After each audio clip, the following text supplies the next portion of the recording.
A key part of the catchment controller role is to build relationships with local landowners and tenants, to help with any issues they may face, and to also ensure that any animals are kept away from polluting the reservoir water. Hazel meets with local farmer Helen Drinkhall.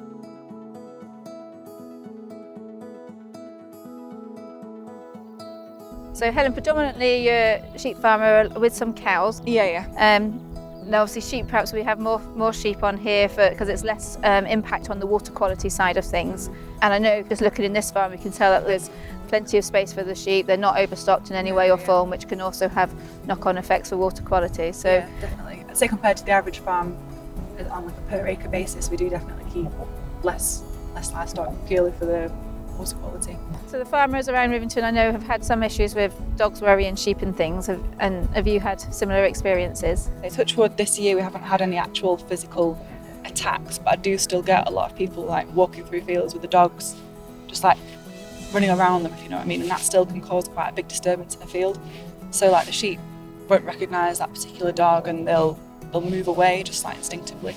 And if that sheep happens to be lambing, then it can like really cause issues. They just need to be kept like as quiet as possible and undisturbed when they're at that sort of stage. Yeah. So it's best for owners to keep the dogs on a lead, like quite close to them really, just so that the sheep doesn't feel as threatened.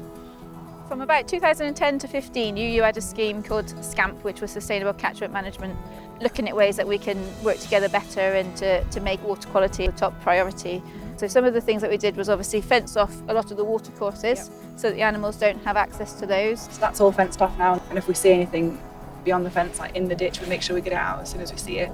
Also, one thing that we've looked at in the past obviously is muck management and things. Can you just tell us a bit about what you do to manage your muck? Yeah. So we're just really mindful of where and when we spread the muck. Obviously not too close to the water courses, and obviously not when it's raining and it's going to run straight into the water.